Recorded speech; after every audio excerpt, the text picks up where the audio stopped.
All right, I feel like this is kind of a celebratory reflection video on my Poshmark journey over the last 5 years. And I don't do these videos very often, but this video is going to be me kind of talking about my current Poshmark numbers after 5 years, also answering a number of questions that you guys sent to me on Instagram and on a YouTube post. And I will at the beginning talk a little bit about my reselling history in case you're new to the channel and don't know much about me. But I will also leave timestamps below in case you just want to skip to a section or skip over a section, whatever works for you. But I have been selling on Poshmark for 5 years and 1 month. So I'm a little delayed, but I have had a roller coaster ride selling on Poshmark, and I've never really been 100% full-time as a Poshmark reseller. So I've always been juggling other things in my life and in my work life. But I feel like I've learned a lot. And so I will, share maybe at some point what I think will be for my next 5 years on Poshmark. Now, yes, I do sell on eBay. Yes, there's kind of crossover, I think, between the two, but I'm really just going to focus on Poshmark because that's where I started. That's what got me really liking reselling. And, maybe I'll do an eBay video down the road to do something similar for that. But this is just the Poshmark. So I sold my first item on Poshmark on July 1st, 5 years ago, 5 years and 1 month ago. From when I'm filming this. And I didn't know much about the app. I tried to purchase something a year previous to when I listed my first item. That item never shipped to me. There was a shipping issue and they refunded my money. And I never bought anything again, and I didn't have any interest in selling. But when I moved to where I currently live, I bought a home in an area where I had no friends. I didn't know anyone. I was commuting an hour, 15 minutes each way to work. And I honestly was just kind of bored. So I had some stuff in my closet. I thought I would just donate or, something like that. And I remembered there was this app that I tried to buy something on and didn't work. But I thought, well, maybe I can list a few items and, make a little bit of money, like yard sale money. So I think my first 10 to 20 items were all things out of my personal closet. Nothing was valuable. We're talking Gap, Express, maybe some Target, none of that stuff I would pick up today, but I don't mind wearing. I'm a pretty low key, non-designer, non-fancy type of person. So I started liking it. I liked the selling process. I liked learning a platform. I liked starting to watch YouTube videos of people talking about this whole weird world of reselling. And so 5 months into being as a part-time reseller, trying to scale, trying to learn how to thrift, trying to learn brands, I decided to take the leap and go full-time self-employed, not full-time on Poshmark, because I also wanted to add eBay and I also wanted to add a YouTube channel and see if that could potentially work out as a revenue stream. And there's no guarantee with any of this, but at some point, if you're going to start being self-employed, your savings is going to run out if you don't start bringing in some more money. So I created a little business plan and I did that for a couple years. I juggled Poshmark, eBay, this YouTube channel, and I scaled everything to a degree. And it was fun. I really enjoyed it. But I started feeling like, is this all there is? A couple years ago. And I started realizing that it's easy for me to get burnt out on something that is very repetitive. I also don't live close to thrifting, so it's very hard for me to kind of really scale my reselling business. I tried having an employee for like 2 months, and that just wasn't really what I wanted to go back to, is managing people. So I just realized that I was not going to scale my reselling business very much. I didn't want to be a crazy big YouTube channel because it can be hard, and no complaints. I love this community, but I decided that I wanted to have another revenue stream so that I could keep those all part-time. And so I got my real estate license. And so for the last couple of years, I've either been working on getting my license or becoming a real estate agent and selling homes. So that's where we're at. In 5 years, a lot has changed as a self-employed person.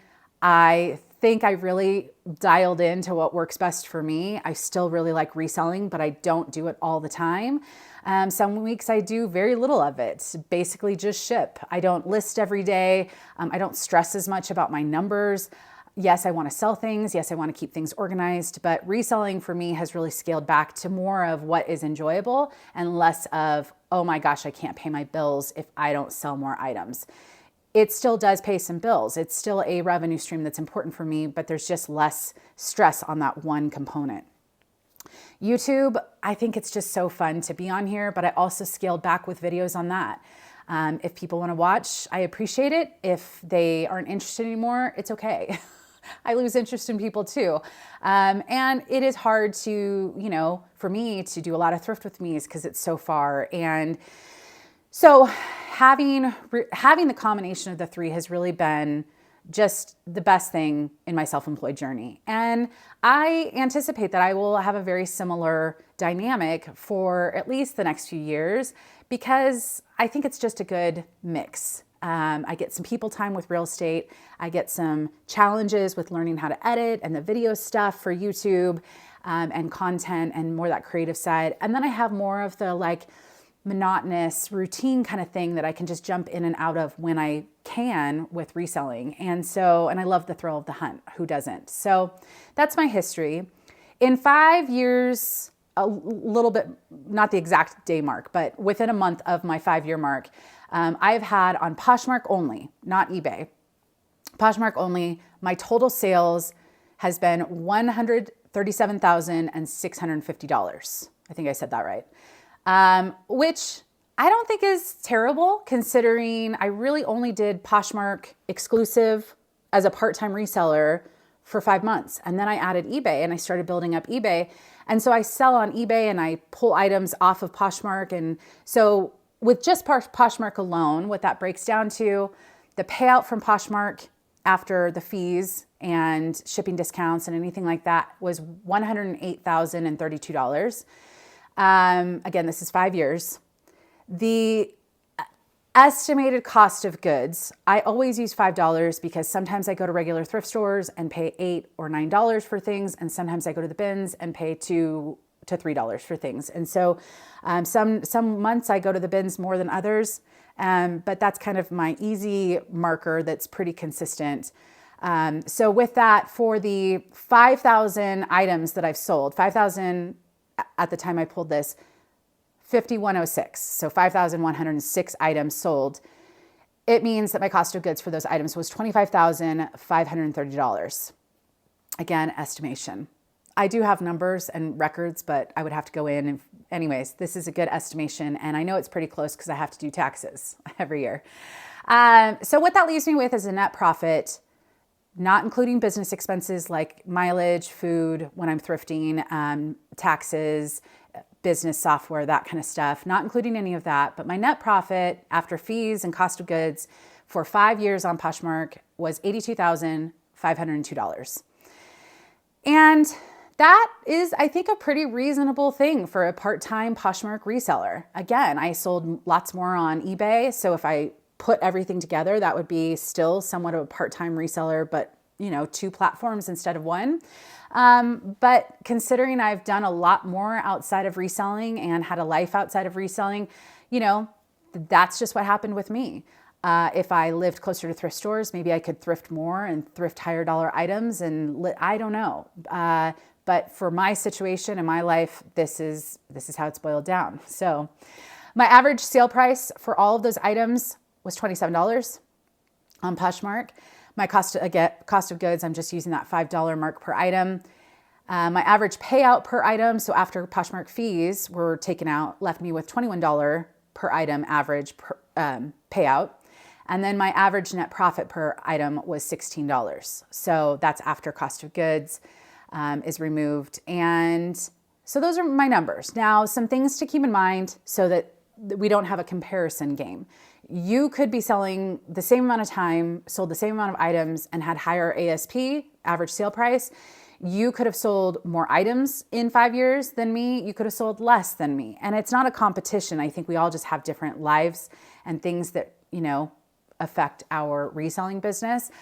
But some things that skew my numbers for Poshmark, one big thing would be my 2 sales each year. I have a January sale and a July sale. It's my anniversary sale and it's my New Year's sale. And I offer to anyone following me on social media 50% off everything in my store. And typically it's around 150 items that will be shipped out after 4 days of running a sale. And those items are all selling for 50% off, even if they were just listed the day before. So I don't exclude anything. So that means I do have approximately 300 items each year on Poshmark that sell for less than what I think the market showed. Now, sometimes you have bad buys and I make mistakes and we're all super imperfect, but I do think that brings my ASP, average sale price, down a little bit. And the reason I believe that is because my average sale price on eBay is higher, but most of my annual sale activity happens on Poshmark, if that makes sense. So another factor to keep in mind is I do have people who watch me on YouTube and see what I pick up and might purchase things from me. So there's a different level of marketing that I have that maybe not every Poshmark seller has. Now, I don't do live sales on Poshmark. I don't knock people for doing them. And that's a whole different world that some people are finding success in and some people aren't enjoying. Either way, none of that is from live sales. Or none of this is. So maybe I could be selling a lot more, but then I would have to thrift more and I don't have easy thrifting access. So I do have the ability to show items in a different way outside of the Poshmark app that some people buy from me on Poshmark because they saw it in a video. Now, some people would say, do you think that gives you an advantage on better sales? I don't think so, because I think a lot of us, we spend time on YouTube making content, dealing with comments and thinking of content, and all that takes time away from listing. So we list maybe less. So everyone's different, but in my situation, I do think that some of my items sell on Poshmark because some people see it on YouTube as opposed to searching for it on Poshmark. And that's just a different component that I have that not everyone will have. I also sell, like I said, on eBay. So some of my items are selling on eBay before they can sell on Poshmark. So then I'm constantly removing items on Poshmark. And it means that even though I'm listing X amount per month, some of those are being taken away from Poshmark because they're selling on another platform. So that may skew a lot of things, but it's just something that not everyone sells on more than one platform. Some people only sell on Poshmark. Some people do not do YouTube, and all they do is just resell on Poshmark. And that has never been in my history on Poshmark. That's never been part of my journey. So that is just a breakdown of the numbers. And, I think it breaks down to, I think I ran the numbers. I think it was like an average of about 16,000 net profit each year. And I know some people have asked in the past, and I do have questions, and I don't think this is one of the questions on there, is how much time do I spend on Poshmark? And it's really hard to differentiate time spent on Poshmark instead of time spent on reselling, because there is crossover with Poshmark and eBay as far as listing and, then cross-listing. The photos are the same for both, but then, there's just a little extra step for cross-listing. So, it's hard for me to separate out how much time I spend, but I would say these days I probably spend, with thrifting time to thrift, photos, listing, shipping, inventory, I probably don't spend more than 20 hours a week on reselling. So, and honestly, there's probably been very little times where I truly have spent much more than that, unless I'm just trying to do some organization or something and I'm just, really going hard one week on trying to get caught up on something. But that's basically the numbers. So we're going to jump into questions, but before we jump into the questions, I do just want to mention the sponsor of today's video, which is Green Chef. Okay, I am making this tonight. It's the Turkish spiced chicken tacos. I've never tried this, but I am so excited. It says it's going to take 25 minutes to cook, and I am starving. So let's go. It's no surprise that I love these meals because they taste great and they're super convenient, but I also love them because Green Chef helps me eat clean and live a healthy lifestyle. So no matter how busy my day gets, I can come home and pull out one of these meals. The ingredients come pre-portioned and often pre-chopped with sauces that are pre-made. So as you can see from this picture, my ingredients here, it really doesn't get much easier, and that is super helpful for me as well. Also, fun fact, Green Chef is the #1 meal kit for eating clean, and they have dinners that work for me and not the other way around, which I think is pretty important. Also, look at who I spotted while I was editing this, who's trying to steal my food. This guy. He just never stops being a puppy. Oh, geez. All right, back to cooking after I wiped off the counter. I'm really excited about this meal. I know it just looks like regular tacos, but I love the fact that there's multiple different sauces. There's different crunch with the cabbage and then the little pistachios on top. The chicken is really flavored nicely. And I would never come up with this combo. And that's one of the things I love most, is just being able to try new flavors and new combinations of meals. So when you're ready to try Green Chef, which I think you guys would like it, you can use my code COMMONTAGS50 to get 50% off plus free shipping. All you have to do is go to greenchef.com for more details. I'll leave some information in the description box down below as well. But here's my final picture. I didn't fold them up because, you know, I'm just about to scarf them down. But big shout out to Green Chef for sponsoring another video. These were absolutely delicious, and time to get back to the Poshmark Q&A. Okay, so these are questions. I did not do any reading up on them or research, so I'm just gonna spitfire. What's the expression? I don't know. These are in no particular order. They should all be Poshmark specific, so hopefully, and there's 30 of them, so I'm gonna try and go pretty quick, or, you know, not drag it on too much. But that was one more thing that I didn't address before I get to the questions, is changes I expect in the next 5 years for me on Poshmark. So I would say probably less sales, because things have really picked up a lot in the last year for me with real estate, and it is hard. It is hard some weeks just even to get some listings up, because I'm tired. So, and I'm not thrifting as much because I'm not in LA as much. So I would say less items sold, but hopefully a higher average sale price, because I'm trying to pick up less items because I'm not listing as much, if that makes sense. Keeping a smaller number of items listed. So at the highest point in my Poshmark journey, I had 1,700 items listed in my closet, and I'm now under 1,000. I think I'm like 920 or something like that. And so I'm hoping to stay under 1,000 just to keep things manageable and always have some ongoing purge of stale items. And that's just personal choice. Not everyone has to do that. But for me, I think having slightly less inventory is better for me. And also just less time spent on Poshmark overall. I used to look at my numbers all the time. I used to come up with plans. I used to send offers all the time. And, you know, it was always on my mind. And these days I just don't think about Poshmark. I just think about, can I get some listings up this week? And can I make sure my items are shipped in an appropriate amount of time? And if there's a problem, can I, respond to that problem? Like, I don't think about anything outside of Poshmark. I'm not watching a whole bunch of Poshmark videos to try new things. And, so for me, I've really scaled back, and I'm keeping it very simple. And that's because I do have a lot of other things going on. So my goal for the next 5 years is just to keep enjoying reselling on Poshmark and on eBay. So, all right, Poshmark questions. Number 1, how often do I reevaluate pricing, etc., on stale items?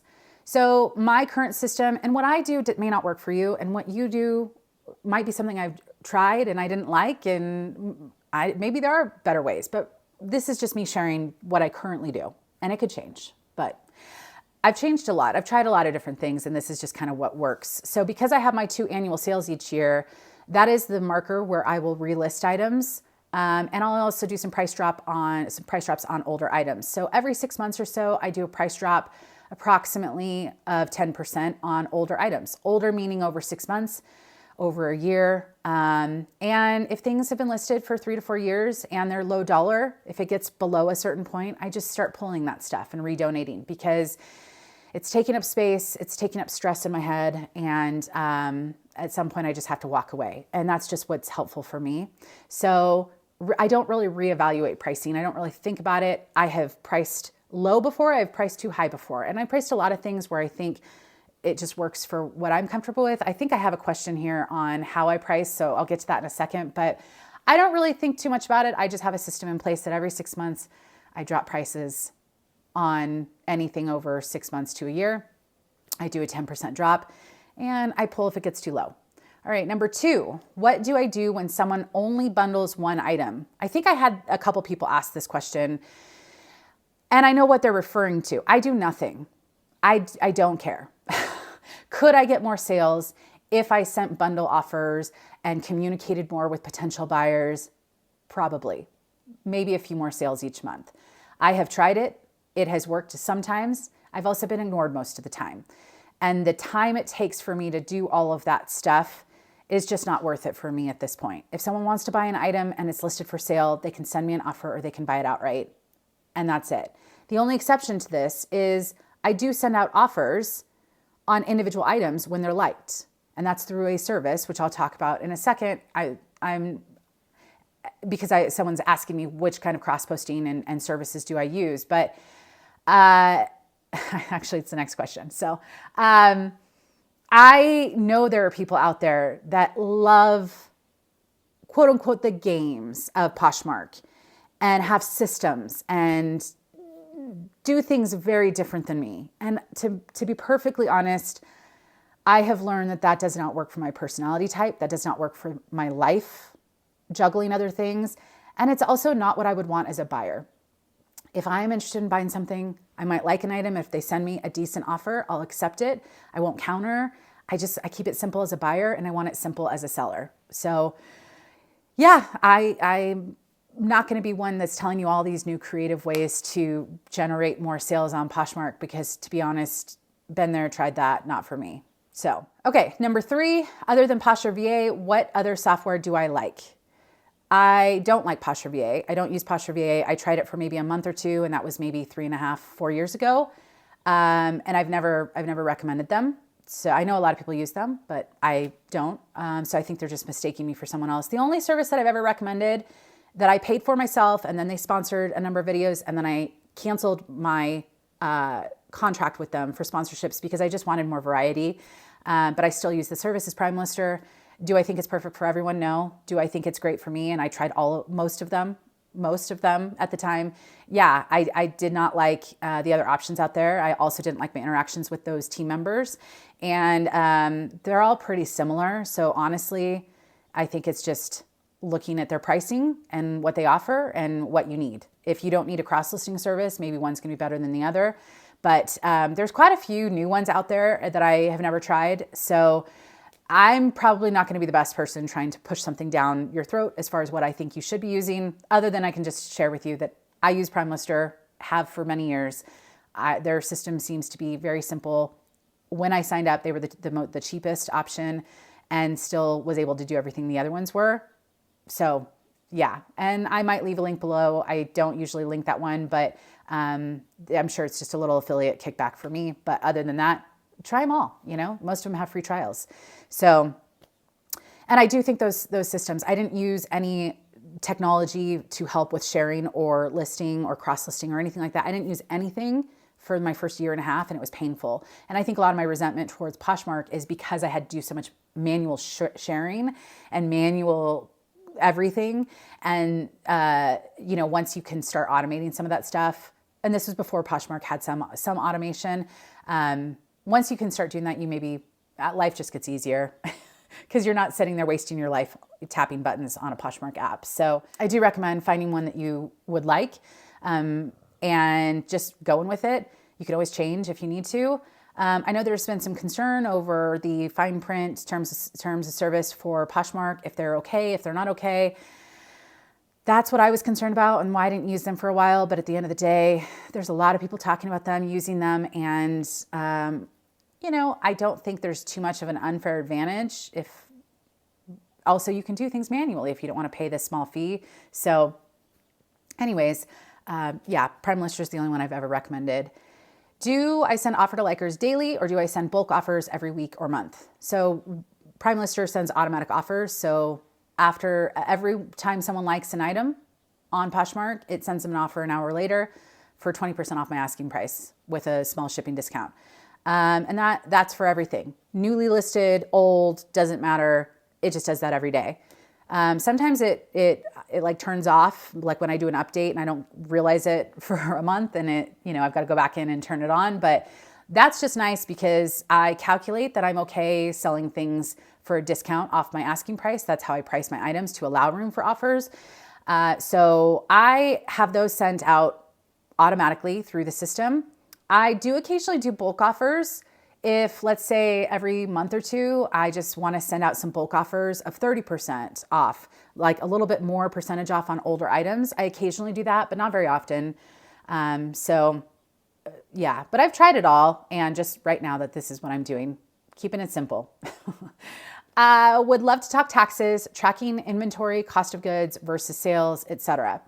So I don't really talk taxes specifically. I did have to find a new tax professional. My dad was a CPA, and so he used to do my taxes, and I could ask him questions all the time because he was my CPA and my dad.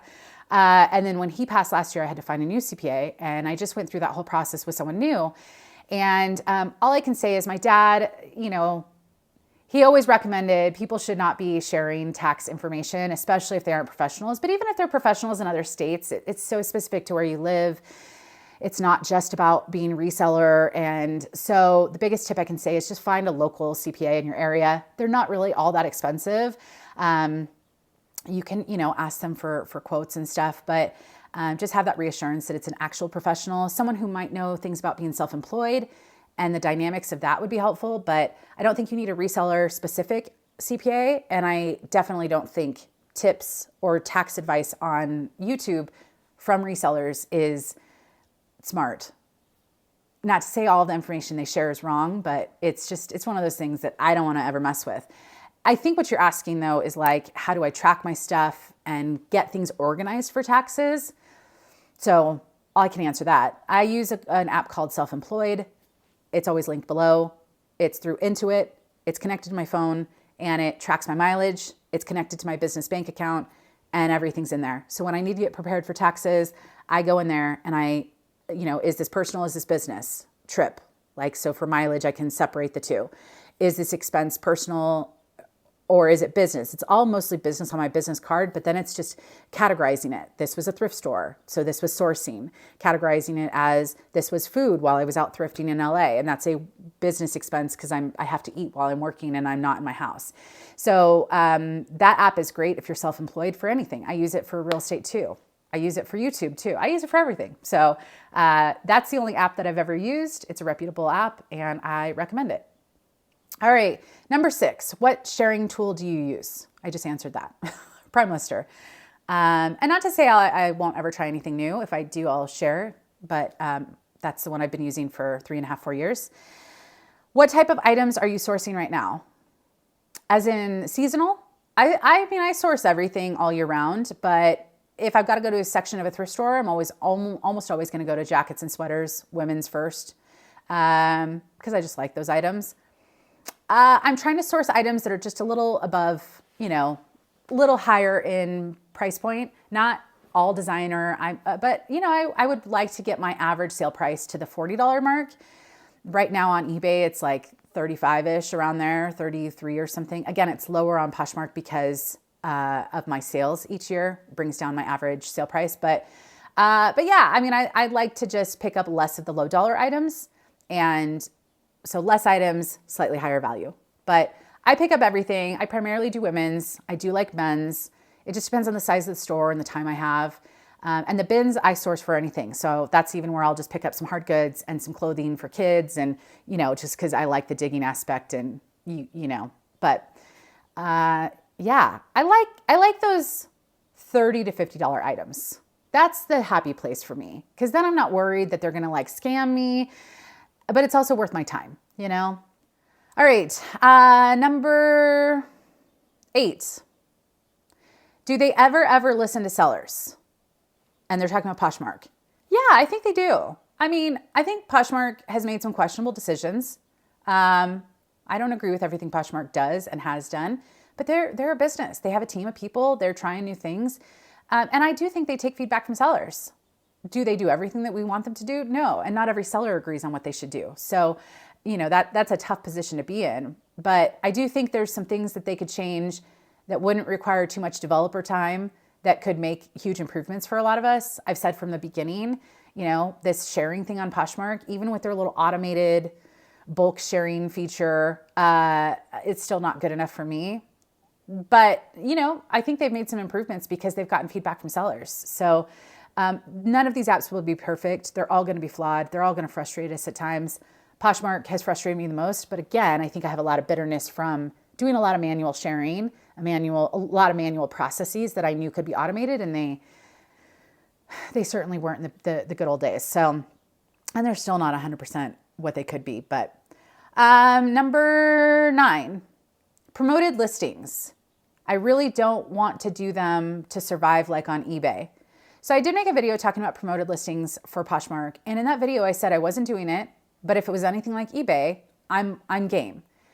And then, you know, what I've learned since then is Poshmark is doing some wonky stuff. Now, eBay has a couple different ways you can promote. And Poshmark is doing one of the ways that you can promote on eBay, but they're not doing it the way that I use. The way I promote on eBay is if an item sells and they hit it from one of my promoted links, I pay a percentage of my sale to that. Other than that, I don't pay unless it sales through a promoted click. Poshmark apparently is going the other route of pay per click. I have not used it. I will not use it under a pay per click. I think some people are sharing it on YouTube, their experience, and some of my reseller friends have tried it and are no longer doing it because they were losing money. So in that situation, I don't think that that's the way to go, but they'll learn. If, you know, Poshmark needs to make money too. I'm not opposed to promoted listings in general, even though we pay fees and even though we do, you know, because if you don't want to pay for the promoted, you don't have to. You can still sell on the app, but I don't mind paying a small extra fee on eBay for some of my items if it means there's a better chance for it selling, but you also need to make a profit. And it's just, I think it's a personal thing, understanding your numbers, taking a risk, trying things out. I'm not trying the Poshmark thing out because, again, I'm super low key on Poshmark these days. But, you know, the worst case scenario is you try it out if you want and you lose a little money and then you stop. You know, I'm not the best person to talk to about this other than I do think Poshmark should have promoted listings, but not pay per click.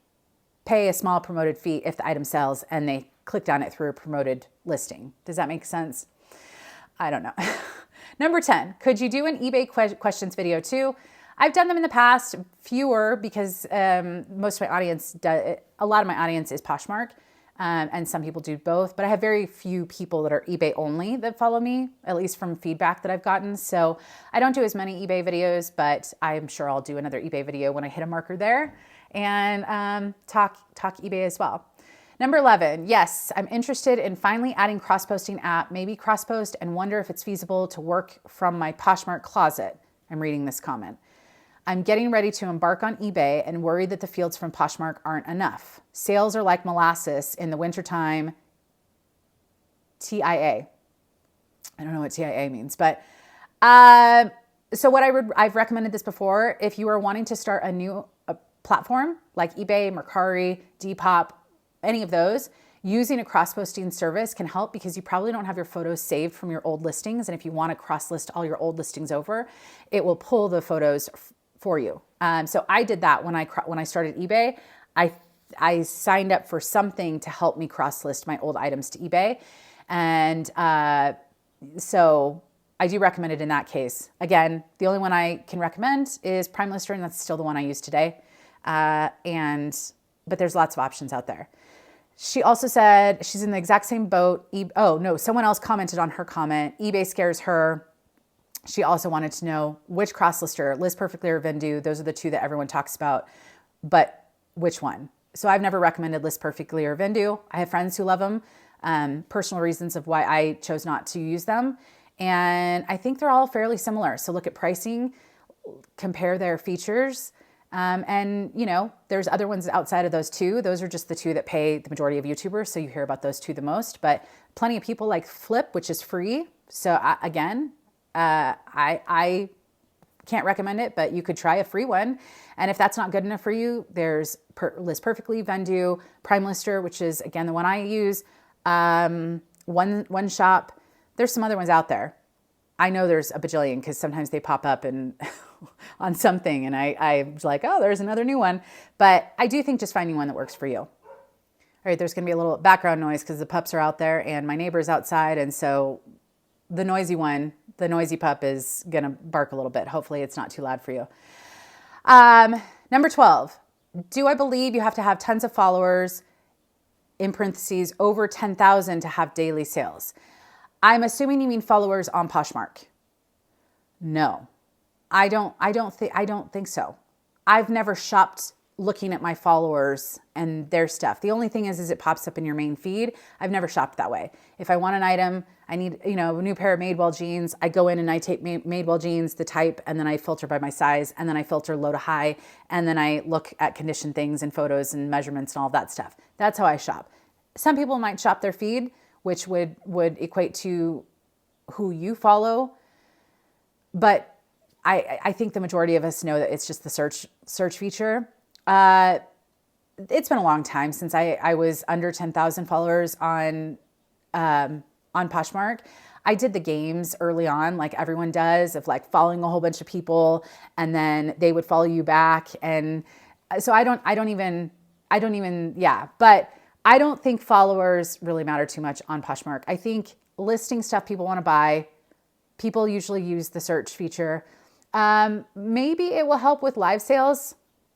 I can't speak to live sales, but, I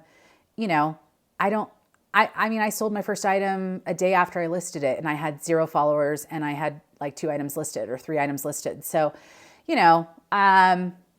it's daily sales everyone talks about. I don't even have daily sales. I have some days that it's 5 sales and some days that it's 0 sales. And I've had a week where it's like I've had 0 sales, but then I had, 3 days of just like 10 sales each day. So for me, it's always been relatively inconsistent, but that's because I'm relatively inconsistent on listing. So I think looking at that average and what's that average sale number that you want? What's the dollar amount you want? Not necessarily items. I think that's more important. But if you want consistent sales, I don't think followers on Poshmark is really that big of a deal. And that's just a hunch. So number 13, this is a few questions in one from this person. Shipping costs, including price comparisons for distance and materials. When to do free shipping or when do you have a base cost? What are you using to compare shipping costs according to distance? So I asked for Poshmark questions and Poshmark sends you a little label and you don't have to worry about shipping. So I'm guessing this is a reseller question and they're maybe thinking about other platforms where you do have to navigate shipping, in which case I think I've talked about it in eBay videos before, but if you just type in COMMONTAGS eBay, I'm sure I've talked about that. But yeah, shipping is complicated until you get it and you make a few mistakes and then it's fine. It's easy. But Poshmark is the easiest shipping because, some people do free shipping on Poshmark. I never have done free shipping on Poshmark. I do a shipping discount when I send out an offer. It's like $1.50 off or something around there. And that's not really that big of a deal, but they still shoot out the label and it's under 5 pounds, ship anywhere in the States. So shipping on Poshmark is super easy. Shipping labels. Another question. How do you print? What do you use? I use a Rollo printer. They did sponsor one video, but they never sponsored me again. I used to use a Dymo before that, but my Dymo fell and cracked. And so then I was in the market for a new one. I do not have the Wi-Fi Rollo. So if I ever had to upgrade, I would upgrade to that option because mine is, you have to be plugged into it to print, but they do have a Wi-Fi option now. So, and they're just little standard labels. I never had a regular printer.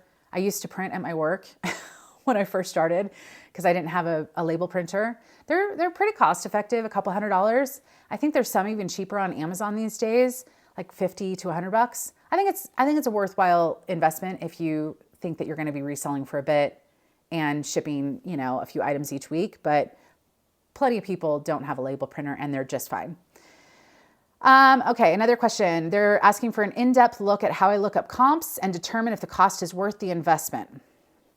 So I've done some pricing video, and I actually share my screen and I talk through how I look up comps and how I price things.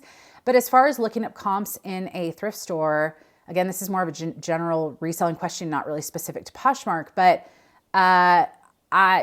everyone is different. It depends on the cost of goods. So some people are going to pay $30 for an item that's marked up at the thrift store, but they know it's going to sell for $100 and they have experience with that brand and they're confident in it. And sometimes I have paid up for some things, but for the most part, I look up comps, and if the comps are consistent, that I should be able to get, $30 to $40, then I pick it up these days. But I've had no problem picking up stuff at the bins that might only sell for $20 because I think the item is a great item. So this is super specific to each individual person. But for me, worth the investment these days. It's not just an investment of money. Again, paying $5, $6, $7 for an item. It's also the time it takes to list the item, store the item, ship the item, photos, all that kind of stuff. And I've done calculations. I've shared that whole journey of listing and how much time it really takes for me. And, so for me, it's at least $30 an item is my goal these days. But again, I'm listing less and I've got other things going on. So, all right. I think this is still the same person. When to cut your losses on an expensive item with high comps and put an item up for sale and accept a low offer. So, it depends. If you live in a space where you don't have much storage and you need to sell items quickly, then you're going to probably have to mark down quicker than I do. And you're going to have to accept lower offers because some things take time to sell until it's priced accordingly. Ironically, that's how real estate is as well. I also need a sip of my iced tea. So it's about supply and demand. It's about, lots of different factors when you're talking sales on reselling. And so if you have a loft blouse and there's 50 of the same blouse in the same size on these apps, you're probably gonna not get the highest price because there's a lot out there and they have choices and someone might take a lower offer than you. So I think it just depends on your personal situation. For me, I'm okay. Most of my items don't sell for 6 months to a year. Some of my items sell in 2 minutes and some take 3 years to sell. But again, I've got a storage shed where I can store items. I can have an inventory of 1,000 items and I'm okay. But I don't typically, as far as an expensive item, it doesn't really matter the price point other than as long as I can make a profit. But have I lost money on some items, some bad buys? Sure, I'm sure I have. But I don't pay up for a lot of things. And when I pay up, I know it well and I know it will be okay. And but I think have a system that works for you and have a markdown system and just accept that sometimes you might lose a little money. And that's just the name of business. So, and then learn from it, All right. For those who have made it to Poshmark Ambassador, like you asking me, I presume, yes. Did it really boost your sales? I find the whole notion of sharing and following such a drag. I prefer the eBay model where you put your stuff out there and it's done. You don't have to keep poking and primping it. I don't think Poshmark Ambassador did anything for me. I don't think Poshmark Ambassador 2 does anything for me. You play some games in the beginning and then you get it. And then, but I don't share other people's closets. I did in the beginning because I was told by random YouTube people that I needed to do all these games. I don't think it really matters. I never look at people and if they are a Poshmark Ambassador, I look at their pricing, I look at their photos, do they have measurements? I will buy from you if I feel like it's a decent listing and if you're disclosing things and describing things to a decent amount. But other than that, I don't think it matters. Again, personal opinion. Do you feel like live shows are causing more lowball offers? I've been getting so many lately. I've gotten lowball offers since day one. So I don't know. I really think it's hard to tell how live sales are impacting other than there are people on the app that are buying and selling in a different way. And I'm not buying or selling that way. I've never been in a live show on WhatsApp or Poshmark. Never. So I've never even watched one. I did a whole video on that. I did Chatty Work with Me. And some people love it, and that's great for them. For me, in the beginning, having so much pressure and so many people asking me about it, it was overwhelming. Now I'm like, hey, you do you, I'm gonna do me, and I'm not gonna live sale anytime in the near future. Could that change in the future? Never say never. But I'm sure it has impacted sales because there are people that are spending money in a different way on the Poshmark app that used to spend it only by shopping another way. So I'm sure it's impacting sales. As far as lowball offers, I've had them since the beginning. I haven't noticed any increase in lowball offers. But all right, number Number 19, do you have a service that automatically sends offers to likers? If so, which one? And how do I set a discount for it? How soon after an item do I send the offer? Which shipping discount do I choose? I think I talked about this briefly, but I have automatic offers an hour after they like an item for 20% off plus the $1.50 shipping discount. And that's on an item that was listed 2 seconds ago. So I personally just keep it super simple for me. As far as, wanting something like a full price offer, if they don't like it, or if they want to buy it full price in the first hour before my offer gets sent out, then they could buy it full price. But I don't really price wanting a full price offer. I price knowing that there's going to maybe be an offer either sent out or sent to me, and I'm okay with that.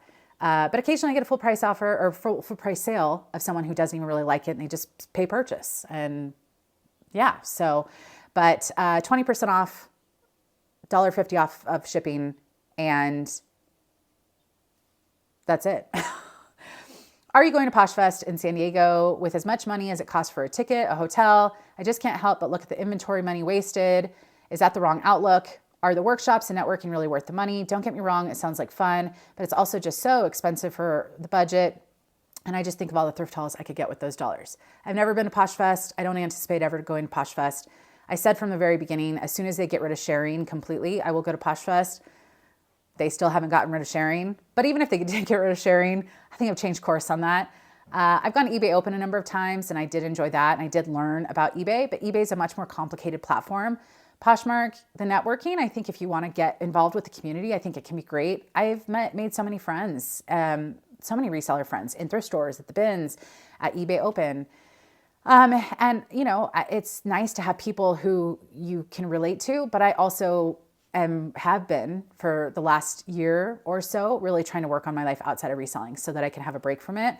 So I don't personally do a lot of reseller social stuff online or in person because life's, my life has changed. But San Diego's great.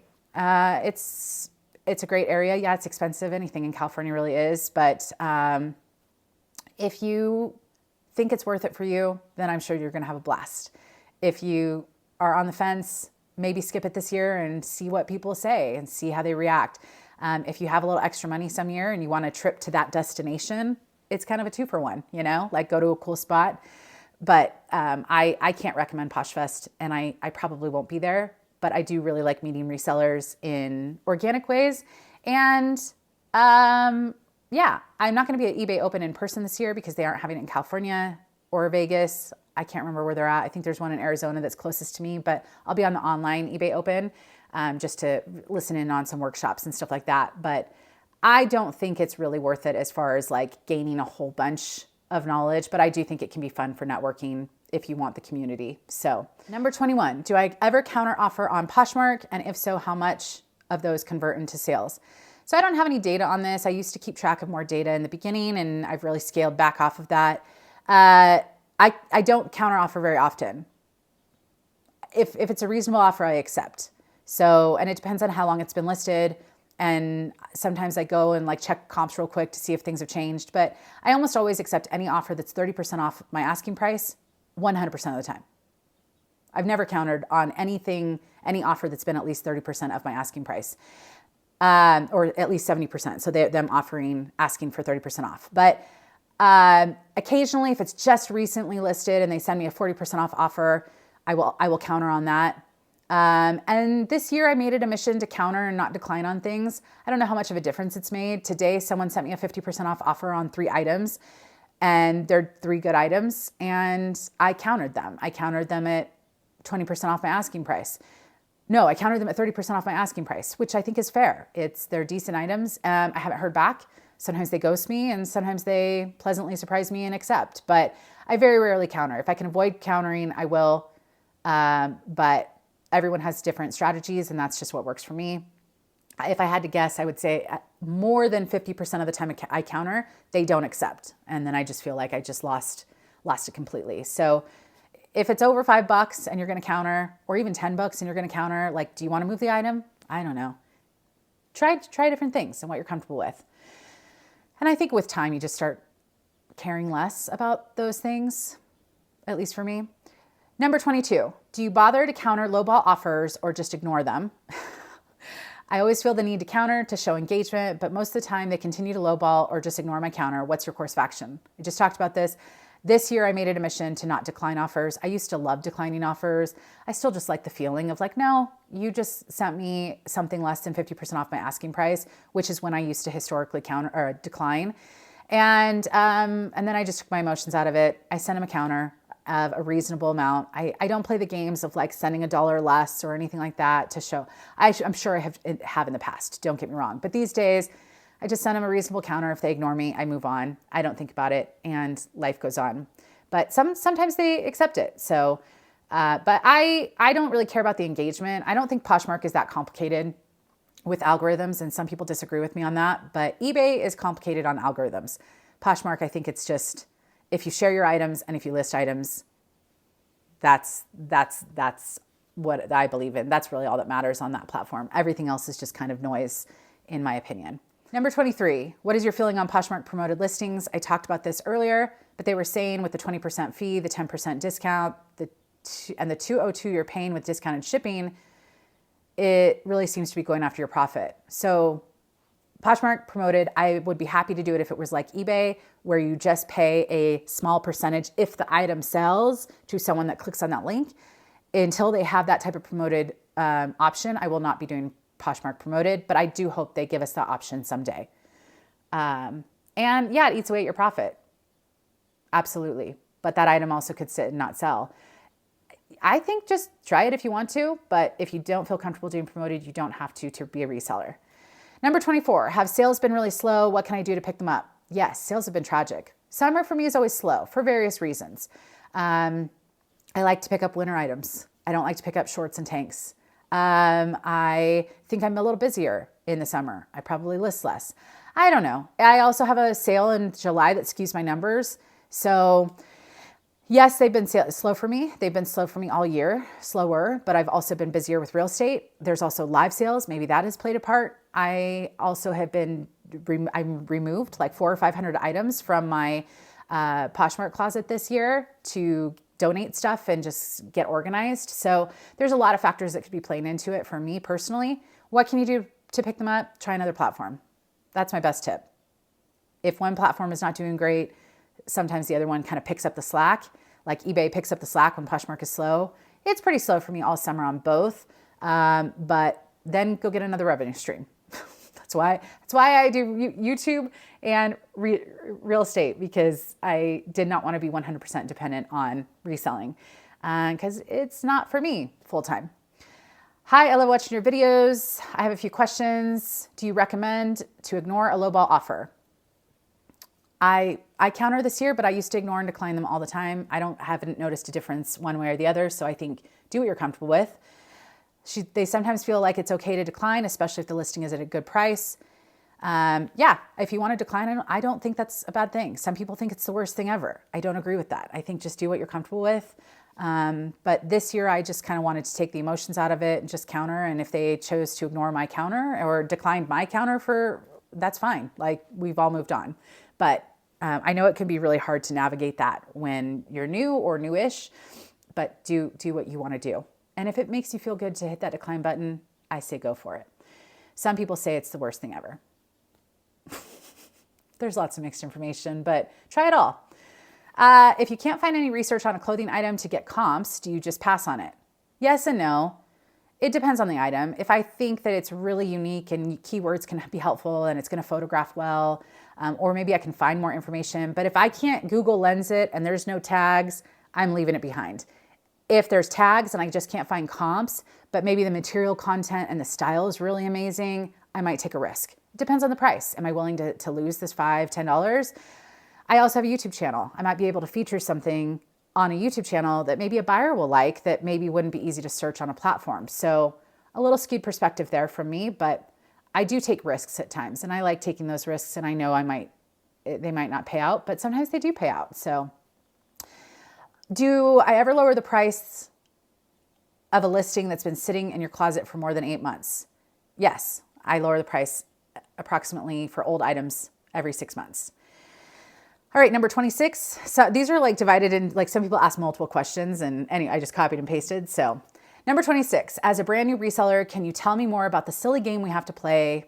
If you get a like on an item, is it true the seller should send that person a discounted offer and see if they accept?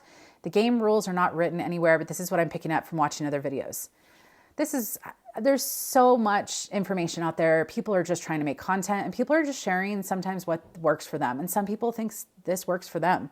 So yeah, you're going to get mixed information on the YouTube. There's not a written rule because there's no rule about it other than if you want to try it and you think it's helpful and it helps with your sales, I say try it. If you try it and you realize it's a lot of wasted time and it's not generating a lot of sales, stop doing it. Because I think that's kind of what I did. But I personally do not send out offers I do send out automated offer to likers an hour after someone likes an item. That's through automation through Prime Lister. I do not manually do this or make any decision.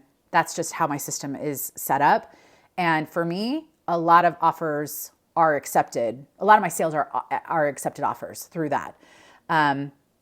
What I meant to say is like the bundles. Sometimes people create bundles, which I talked about earlier in the video. I do not create bundles for people. I do not send bundle offers. If they want to create a bundle and then ghost me, that's fine. They're just shopping so hopefully that makes sense. But yeah, I do send the automatic offers on Poshmark on every item. So, and I factor that in. All right, number 27. Do you think what time of day you post new listings matters? I heard a lot of people say wait until the evening, but they just post as they go. Your thoughts? My thoughts. I do not list at any particular time. I don't. Some people would say like list a few in the morning, list a few at night, like spread it out, keep the algorithm happy. I just say list when you can and try and find a system that works for you. If you're really motivated in the morning and that's the best time for you to take photos, get some listings up, and then you have the rest of the day, do that. Some people think if you list new items during the night party, 7 p.m. party, that it's going to, I've never believed that. I just think list when you can because the goal is to list. All right, number 28. Does sharing your closet really do anything? I don't really ever see anything on the main feed where closets are being shared or anything. Yeah, it keeps your items at the top. So when someone searches for something, the items at the top, when you just type Madewell jeans and you just hit enter, the items at the top are the most recently shared. They did try some different things. Poshmark did try some changes and it complicated things. And so there was a period of time where they were messing with that system and it wasn't 100% accurate, but I think they've reverted back and still currently today, it's most recently shared are at the top of the list. So as far as being on your feed, it does, if you've got people following you, it will pop up in their feed, but they also have a whole bunch of other people they're following and that it's all mismatched and a hot mess. So I think it's just mostly that if you want your item at the top of a search results, you're going to share it. But there's limitations on how often you can share your items. So I tend to have my items shared automatically through Prime Lister 2 to 3 times a day. And it just depends if my computer's not open, it doesn't share. I don't know. I don't think it does, but, and sometimes I have to take it to my office for real estate, things like that. So 2 to 3 times a day is typically how often my items are shared. And I do think it helps. So number 29, how long after you've listed an item do you start sending out offers? I've talked about this right away. And that's okay. So they want to hold out for a full price sale if an item is getting a lot of attention. Yeah. I mean, some people have those strategies. I don't want to play. I don't have the time to think about it. So I just have the automatic offers set up and it goes for every item, but there is a way to set it up that it's not any items from the last 7 days. So you can make changes, at least in Prime Lister, where you can do that. But for me, I'm okay if something sells immediately for 20% off my asking price. That just is what works for me. And also they don't necessarily know all the time that it was just recently listed. So if I were to like an item and someone doesn't send me an offer, then I might not buy the item because maybe I'm hoping for an offer. So try what works best for you. That's the moral of the story. Number 30, last question. When setting a price for an item, do you tend to list below the price of similar items? How much room do I leave for an offers? Oh, do you price the items the same on both Poshmark and eBay, or is it one after the other? Or is one higher than the other? I list the same on Poshmark and eBay.